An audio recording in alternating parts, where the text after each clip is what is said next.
In response to Red Hat and IBM dropping diversity quotas and killing off DEI programs, a large number of diversity and DEI activists within Red Hat are rather pissed off right now. In fact, they're organizing and encouraging people to, quote, kill fascists, raise hell, and a lot of other things, including boycott and protest against Teslas. Like, it's just wild and wacky, and they are really peeved off.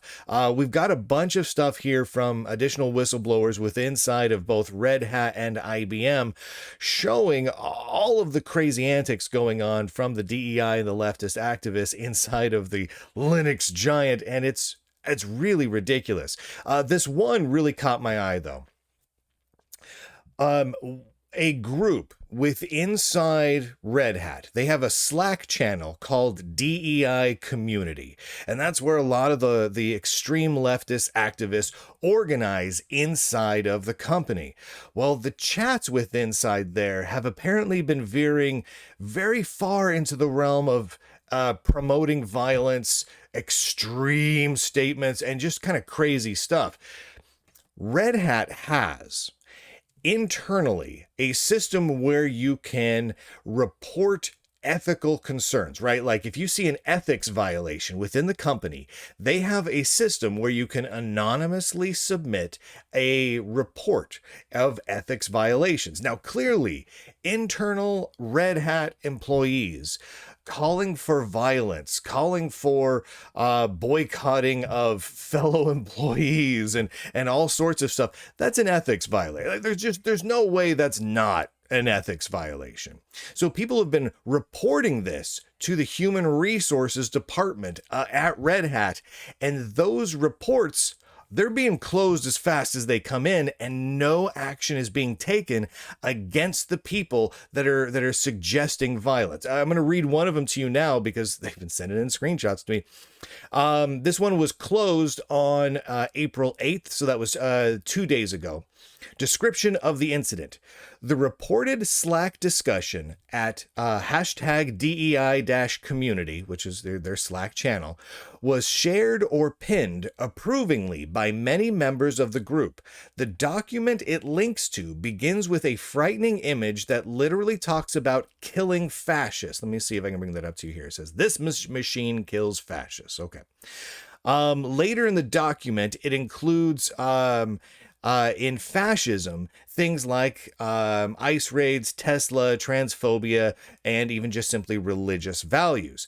Given recent violent protests, such language and imagery is genuinely frightening. I am literally afraid to voice any concerns about hyperbole. Please shut this down. There's been multiple reports I'm hearing from multiple people now, and things are just getting closed. The HR department at Red Hat is taking absolutely no action about them. Employees are encouraging other employees to, quote, raise hell, to go protest Tesla, or go protest hospitals that are, quote, capitulating to transphobia, or to protest a lawmaker in need of some negative encouragement. Beats Candy Crush, they say. So these keep getting closed down, though. So that makes you wonder what exactly is going on inside of Red Hat. We're following this pretty closely because I think a lot of us, and I'm sure most of you, are genuinely very skeptical when you heard that Red Hat and IBM were killing off their DEI programs. So many of you immediately responded, and I get this, I'm in the same boat, with, okay, they're just renaming things to try and cover their butts legally, right? That's what they're doing, but they're going to keep going with these policies. And the more information I get from whistleblowers internally at both Red Hat and IBM, the more cloudy the whole situation becomes, because the true DEI believers within the company, the leftist activists and leftist extremists inside Red Hat are furious. They are raging. They are going absolutely bonkers. I published a thread over on X And just as these were coming in, of screenshots of statements from employees inside of Red Hat, or inside of IBM in this particular case, and they are furious about this change. I mean, they are just going off at you, like, you are appeasing the U.S. administration. You are cowards. You're in line with people who would deport people, and you're sinister, and oh man, these DEI activists are pissed. They are convinced internally within the company that the programs that they love, the DEI programs, are gone. And the more I keep hearing about it, the more I'm realizing that the measurable hiring and firing quotas and the like, they truly do seem to be gone. And people are just really, really peeved off. And in fact, other employees that have opposed the racist DEI woke stuff inside of IBM and Red Hat are really, really happy. Here's just a couple of statements. Quote, merit-based doesn't consider gender, race, or religion as a deciding factor. I'm glad IBM is focusing on the merit over unfair quotas. Thank you for emphasizing talent and innovation as key performance measures. The previous quotas created unnecessary division. Refocusing on merit, talent, and innovation, IBM can become even better. Proud to be an IBMer today, where it's clear that we do not discriminate based on legally protected classes and instead promote results and achievement. Like, we're seeing people have very, very, very strong reactions inside of both IBM and Red Hat based on this, which means one thing: the employees within Red Hat and IBM, they believe this is happening. Right? They believe wholeheartedly this is happening, and they're having very strong emotional reactions to the killing off of these DEI programs.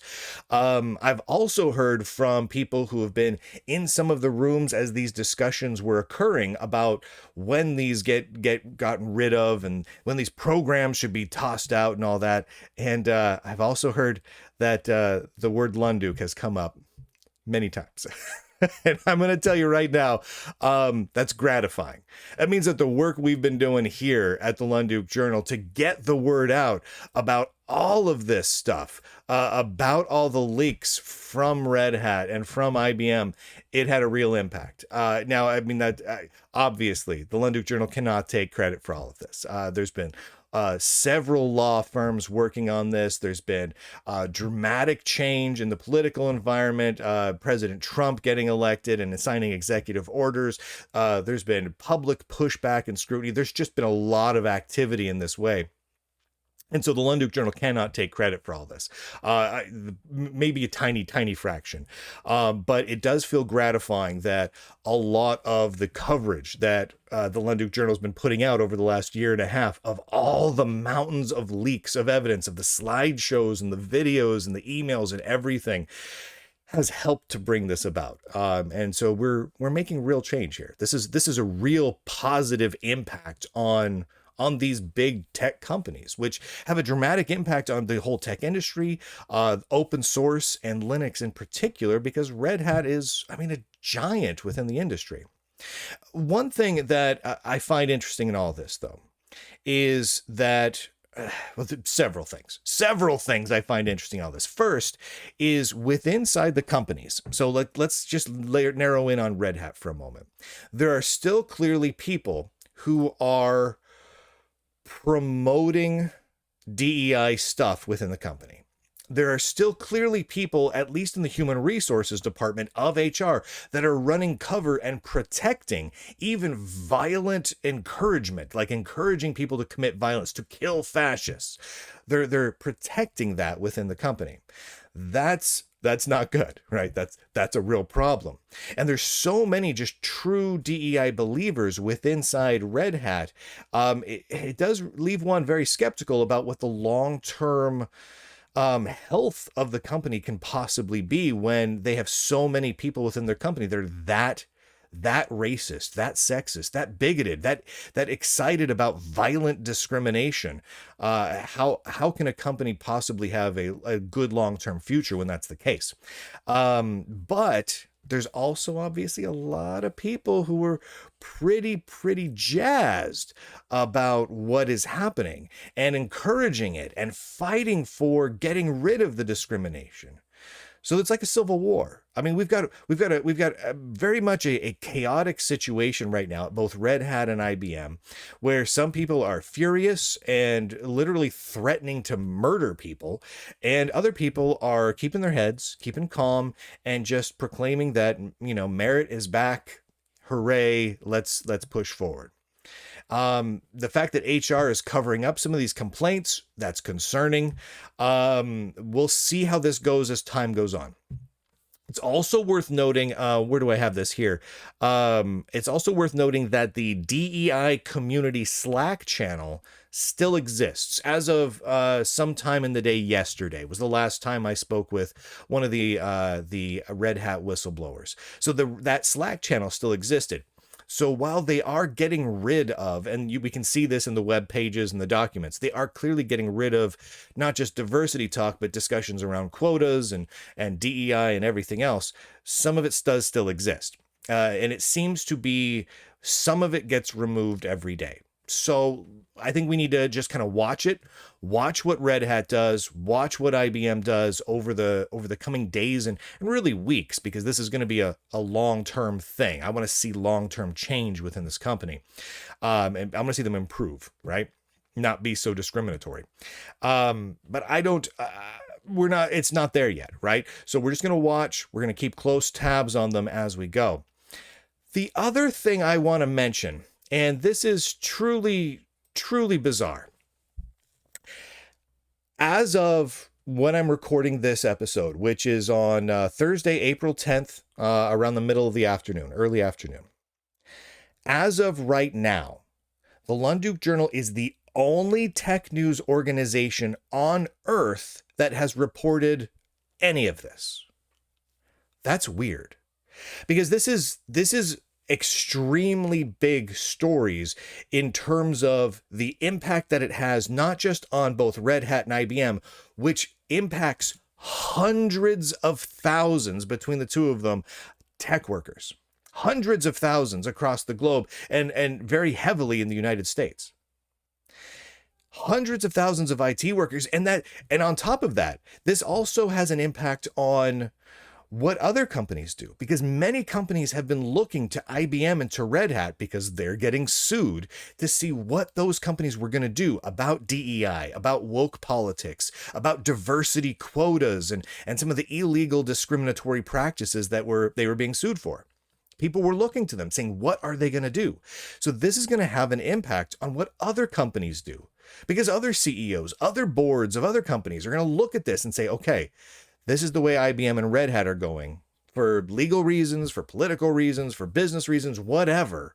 That's the way they're going. This is going to have an impact. So the impact this is going to have on all of big tech is potentially earthquakey. It's big.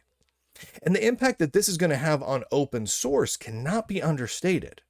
Red Hat, for all of their faults, and they have many, they are one of the largest contributors to a huge number of open source projects. Linux would not be Linux as it is today without Red Hat. So many parts of the common Linux desktop that people take for granted nowadays really were incubated or heavily developed at or by Red Hat employees on the Red Hat dollar. Everything from network manager to various graphics stacks and all over the place. So the impact that this could have trickling down into not just Red Hat projects like Fedora Linux, but to other Linux projects as well, it's significant. Because the reality is, Fedora Linux has some very significant DEI-focused policies. And that's Fedora Linux. Fedora Linux sits under the umbrella of Red Hat, which is now doing away with DEI-related things. The true believers inside Red Hat, many of those are also part of Fedora Linux. So what is going to happen now? Is there going to be a civil war inside Fedora like we're seeing inside Red Hat and IBM? Is that going to trickle outward to some of the other Linux projects? What exactly impact? The impact has yet to be seen. but it's not going to be insignificant. And yet, not one tech news outlet is covering any of this. Not at all. Now, the people who have seen this story is legion. I mean, on X alone, I mean, I think this particular one, let's see, this one was seen, this one post up with this one screenshot was seen 42,000 times. So the word is getting out there about these stories, but it's not getting covered. And I think it's worth asking why, because we're a few days in now. Being covered on the first day, sure. Second day, now we're getting to be third day. Why? The Register, Verge, Wired, just the Linux focused, Linux Weekly News and Phoronix and OMG Ubuntu and all the even the niche Linux and open source focused news are not covering this. What is potentially some of the biggest news in open source and in tech right now. It's fascinating. It's worth asking why. It's worth asking them why. It's not even that they're covering it, but not giving the Lunduke Journal credit for all the exclusives, breaking it, publishing all the whistleblower data. That's fine. That's fine. They're not, or mentioning the fact that a lot of these changes are coming out, are being decided during meetings where the word Lunduke gets uttered repeatedly, right? Okay, fine. Leave all that out. But to not cover the story at all is a decision, right? That's a choice. When you look at the stories being covered right now by the majority of tech news outlets, it's a lot of fluff. There's a handful of product announcements trickling through over the course of this week, nothing groundbreaking. And there's a lot of just utter fluff, non-researched fluff. This story with no fluff, oh boy, is it being ignored on purpose. I'm going to keep an eye on that. Thank you to the Lunduke Journal subscribers for making all this possible. Go to lunduke.com and find all the myriad of ways that you can follow the Lunduke Journal, read the things that I publish, watch the shows, listen to the podcasts, what have you, YouTube, X, Locals, Patreon, Spotify. You can download the MP4 files. You can go to Substack. It's all over the place. There's tons and tons of options. Wherever you most enjoy consuming all of this, go for it. Share it with other people. Share the links with other people. Support us where you can. It is deeply, deeply appreciated because, again, without all of you supporting the Lunduke Journal, this story wouldn't get told at all. Not at all. That's crazy to me. That's crazy to me that stories this big would never get told by choice if the Lunduke Journal didn't exist. Nuts. So thank you. Thank you for making it possible. And with that, ladies and gentlemen, boys and girls, nerds and nerdettes across the inner tubes, I do declare end broadcast.